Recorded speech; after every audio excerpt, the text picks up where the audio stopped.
Nobel பரிசு 2023 அதை பற்றி தான் பார்க்க போகிறோம். பெரும்பாலும் கேள்விகள் எப்படி கேட்டிருக்காங்க அப்படின்னு பார்த்தீங்கன்னா, பர்டிகுலர் கேட்டகரியில் யாருக்கு வழங்கப்பட்டது அப்படின்னு கேட்பாங்க. அதையும் தாண்டி எதற்காக வழங்கப்பட்டது அப்படின்ற கேள்வியும் கேட்டிருக்காங்க. ஸோ இது சம்மந்தமான விவரங்கள் தான் இந்த வீடியோவில் நம்ம பார்க்க போகிறோம். மேலும் இதே மாதிரியான முக்கிய நடப்பு நிகழ்வுகளுக்கு நீங்கள் சேனலை சப்ஸ்கிரைப் பண்ணிக்கோங்க ஃப்ரெண்ட்ஸ். கூடவே பக்கத்தில் இருக்க பெல் ஐக்கானையும் கிளிக் பண்ணிக்கோங்க. முதல்ல மருத்துவத்திற்கான நோபல் பரிசு பார்க்கலாம். மருத்துவத்திற்கான நோபல் பரிசு 2 நபர்களுக்கு வழங்கப்பட்டிருக்கு. யார் யார் அப்படின்னா கட்டலின் கரிகோ மற்றும் ட்ரூ வெய்ஸ்மேன். இதை எப்படி ஞாபகம் வச்சுக்கிறது அப்படின்ற ஷார்ட்கட்டும் இந்த வீடியோவில் இருக்குது. ஸோ வீடியோவை ஸ்கிப் பண்ணாமல் பாருங்கள். எதற்காக வழங்கப்பட்டது?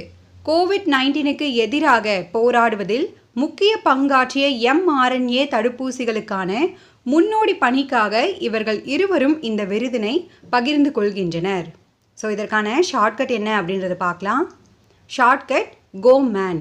கோ அப்படின்றது கட்டலின் கரிகோவுடைய கடைசி எழுத்து, ட்ரூ வெய்ஸ்மேனுடைய கடைசி எழுத்து மேன். ஸோ கோ மேன் எங்கே?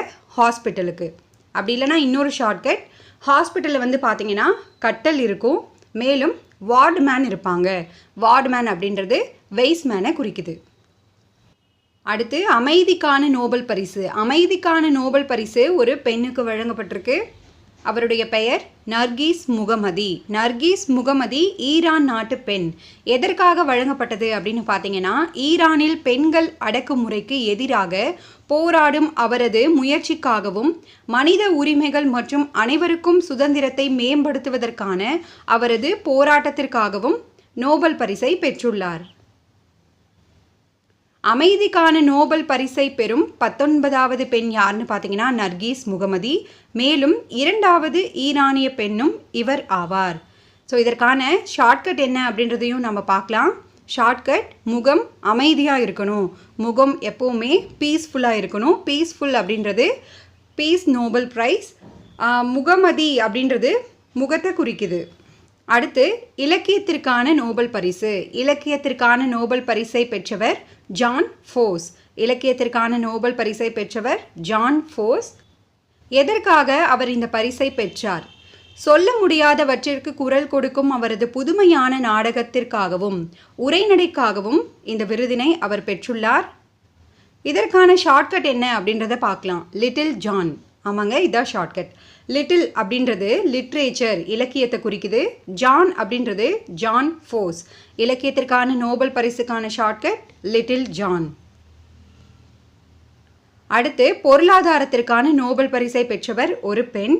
அவருடைய பெயர் பேராசிரியர் கிளாடியா கோல்டன். பொருளாதாரத்திற்கான நோபல் பரிசை பெற்றவர் பேராசிரியர் கிளாடியா கோல்டன். எதற்காக வழங்கப்பட்டது? பெண்களின் தொழிலாளர் சந்தை விளைவுகளை பற்றிய நமது புரிதலை மேம்படுத்தியதற்காக இந்த விருதினை அவர் பெற்றுள்ளார். இதற்கான ஷார்ட்கட், இப்போ கோல்டு வந்து பொதுவாக பார்த்தீங்கன்னா எக்கனாமிக்ஸ் ரிலேட்டடாக இருக்கும். ஸோ ஈஸியாக நம்ம ஞாபகம் வச்சுக்கலாம். பொருளாதாரத்திற்கான நோபல் பரிசு கோல்டின், கோல்டு. அடுத்து இயற்பியலுக்கான நோபல் பரிசு பார்க்கலாம். இயற்பியலுக்கான நோபல் பரிசை 3 நபர்கள் பகிர்ந்து கொள்கின்றனர். அவங்களுடைய பெயர் பியர் அகோஸ்டினி, ஃப்ராங்க் கிராசிஸ் மற்றும் அனே எல் ஹூலியர். இந்த 3 பேரும் தான் இயற்பியலுக்கான நோபல் பரிசை பகிர்ந்து கொள்கின்றனர். எதற்காக அப்படின்றத பார்க்கலாம். பருப்பொருளில் எலக்ட்ரான் இயக்கவியல் ஆய்வுக்காக ஒளியின் அட்டோ செகண்ட் துடிப்புகளை உருவாக்கும் சோதனை முறைகளுக்கு இவர்கள் 3 பேரும் இந்த பரிசை பெற்றுள்ளனர். ஸோ ஷார்ட்கட் பார்க்கலாம், ரொம்ப ஈஸியாக இருக்கும். ஒரு தம்பி வந்து அண்ணா கிட்ட சொல்கிறாங்க, அண்ணே பியர் கோஸ்ட்டு கிட்ட ஃப்ராங்காக பேசுச்சு அப்படின்னு சொல்கிறாங்க. அண்ணே அப்படின்றது ஆனியை குறிக்குது. பியர் அகோஸ்ட், பியர் கோஸ்ட்ன்றது பியர் அகோஸ்டினியை குறிக்குது. ஃப்ராங்கா அப்படின்றது ஃப்ராங்க் கிராசஸை குறிக்குது. பேசுச்சு அப்படின்றது ஃபிசிக்ஸை குறிக்குது. இந்த ஷார்ட்கட் உங்களுக்கு பயனுள்ளதாக இருக்குது அப்படின்னு நினச்சிங்கன்னா மறக்காமல் லைக் பண்ணுங்கள் ஃப்ரெண்ட்ஸ். அடுத்து வேதியியலுக்கான நோபல் பரிசு பார்க்கலாம். இதனையும் 3 நபர்கள் பகிர்ந்து கொள்கின்றனர். அவர்களுடைய பெயர் விவரங்கள் மவுங்கி ஜி பவேண்டி, லூயிஸ் இ ப்ரூஸ் மற்றும் அலெக்ஸ் ஐ எகிமோவ். இந்த 3 பேரும் வேதியியலுக்கான நோபல் பரிசை பகிர்ந்து கொள்கின்றனர். காரணம் என்னன்னு பார்க்கலாம். குவாண்டம் புள்ளிகளின் கண்டுபிடிப்பு மற்றும் தொகுப்புக்காக நோபல் பரிசை இவர்கள் மூவரும் பெற்றுள்ளனர். இன்ட்ரெஸ்டிங்கான ஷார்ட்கட் வந்து பார்க்கலாம். வண்டி பஸ் தானாக மூவ் ஆகுது, அதை பார்த்த எல்லாத்துக்குமே ஒரு மிஸ்ட்ரி மாதிரி இருக்குது. மிஸ்ட்ரி அப்படின்றது மர்மம், மிஸ்ட்ரி அப்படின்றது இங்கே கெமிஸ்ட்ரியை குறிக்குது.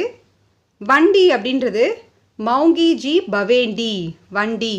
பஸ் அப்படின்றது லூயிஸ் இ ப்ரூஸ், ப்ரூஸை வந்து பஸ் அப்படின்னு ஞாபகம் வச்சுக்கோங்க.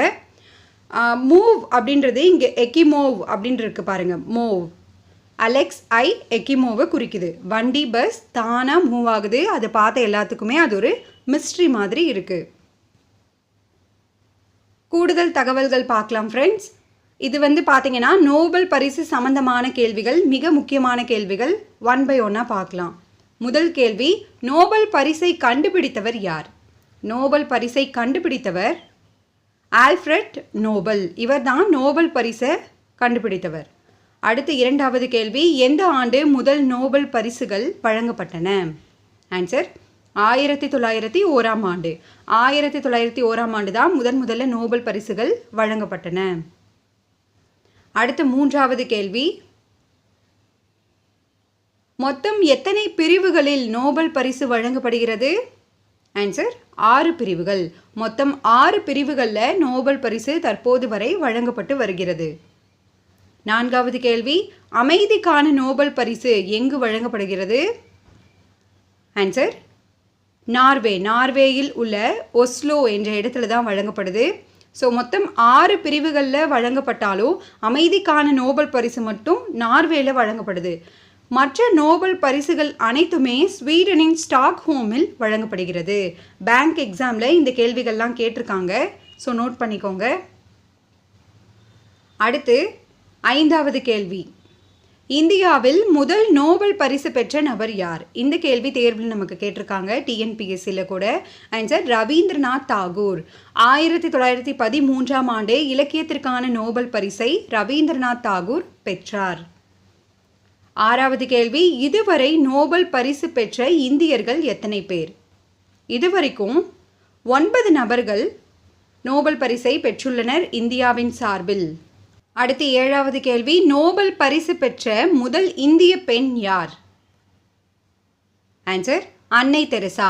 1979ஆம் ஆண்டு அமைதிக்கான நோபல் பரிசை அன்னை தெரசா பெற்றார். அன்னை தெரசா ஒரு வெளிநாட்டவர். இருந்தபோதிலும் அவர் 19 வயதிலேயே இந்தியாவிற்கு குடிபெயர்ந்து ஏழை மக்களுக்காக தன்னுடைய வாழ்நாள் முழுவதையும் இங்கேயே கழித்தார். ஸோ அமைதிக்கான நோபல் பரிசை அவர் பெற்றுள்ளார். 8வது கேள்வி, மிக சமீபத்திய நோபல் பரிசு பெற்ற இந்தியர் யார்? சமீபத்திய நோபல் பரிசு பெற்ற இந்தியர் அபிஜித் பானர்ஜி. பொருளாதாரத்திற்காக 2019ஆம் ஆண்டு அபிஜித் பானர்ஜி நோபல் பரிசை வென்றுள்ளார்.